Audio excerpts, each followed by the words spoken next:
সালামু আলাইকুম। এইচএসসি 25 তোমাদের পরীক্ষা প্রায় শেষ অথবা শেষের পথে। অনেকে এখনই হলিক্রস, নটরডেম, সেন্ট জোসেফ কলেজে ভর্তির প্রিপারেশন নিচ্ছ। তো হলিক্রস কলেজের সার্কুলারটা আজকে তোমাদের জন্য ব্যাখ্যা করছি। দেখো, প্রথমেই ভর্তির আবেদন যোগ্যতা। যারা সায়েন্সে পরীক্ষা দিবে অর্থাৎ সায়েন্সে ছিলে তাদের ন্যূনতম জিপিএ হচ্ছে জিপিএ 5 এবং কম্পালসারি অথবা অপশনাল যে কোনো ভাবেই হোক হায়ার ম্যাথ এবং বায়োলজি দুটো সাবজেক্টে কিন্তু থাকতে হবে। তারপর আর্টসে যারা পরীক্ষা দিবে তাদের হচ্ছে জিপিএ 3 থেকে 5 থাকতে হবে এবং কমার্সের যারা তাদের থাকতে হবে জিপিএ 4 থেকে 5। তারপর যারা বিভাগ পরিবর্তন করবে, বিভাগ পরিবর্তনের ক্ষেত্রে সায়েন্স এবং কমার্স থেকে যদি আর্টসে যেতে চাও তাহলে তোমাদের মিনিমাম জিপিএ হচ্ছে 4 এবং সায়েন্স থেকে যারা কমার্সে যেতে চাও তাদের মিনিমাম জিপিএ হচ্ছে 4.25। এই বছরের সার্কুলারটা যেহেতু এখনো পাবলিশ করেনি, সার্কুলারটা পাবলিশ হলে তোমরা ডেটটা দেখে নেবে। মোস্ট ইম্পর্টেন্ট থিং হচ্ছে ডেটটা। তো আগে তোমাদের সুবিধার্থে আমরা আগের বছরের সার্কুলারটাই ডিসক্রাইব করছি।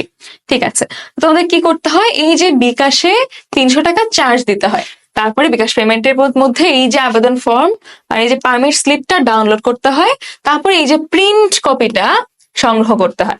ঠিক আছে, তো এই হচ্ছে মোটামুটি বিষয়। সিলেকশন টেস্টের দিন সঙ্গে কি কি আনতে হবে দেখো, সদ্য তোলা একটা পাসপোর্ট সাইজের ছবি, তারপর হচ্ছে যে পারমিট স্লিপ যেই হচ্ছে প্রিন্ট করেছিলে তোমরা সেই ডাউনলোডেড কপিটা, তারপর হচ্ছে এসএসসি পরীক্ষার প্রবেশপত্র, অনলাইন ট্রান্সক্রিপ্টের কপি। এই সবগুলো হচ্ছে একটা ডান দিকে স্ট্রাপলার দিয়ে অ্যাপ্লিকেশন আইডি নাম্বারটা লিখে আনতে হবে। পরীক্ষার হলে অবশ্যই সেটা জমা দিবে। আর কি কি নিবে এগুলো সব কিন্তু সার্কুলারে খুব ভালোভাবে দেয়া থাকে, খুব তোমরা দেখে নিবে। কলম, পেন্সিল, রাবার, স্কেল এবং একটি ক্লিয়ার ফাইল, ওই যে একদম ক্লিয়ার যে সাদা ফাইলগুলো থাকে সেগুলো আনতে হয়।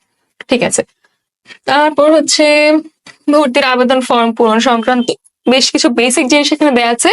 ভুল তথ্য দেওয়া যাবে না, প্রমাণিত হলে বাতিল হবে।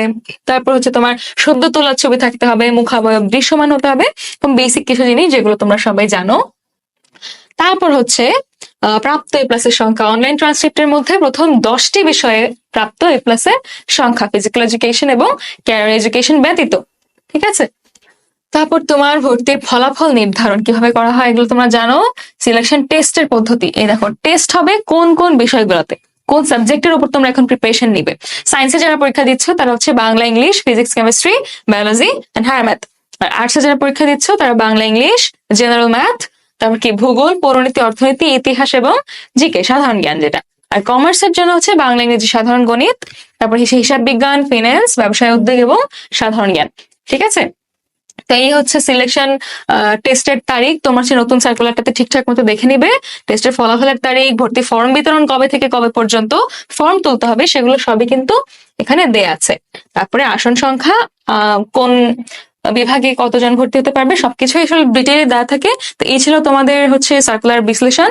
নতুন সার্কুলারটা আসলে ইনশাল্লাহ সবাই ডেটগুলো দেখে নিও। আল্লাহ হাফেজ।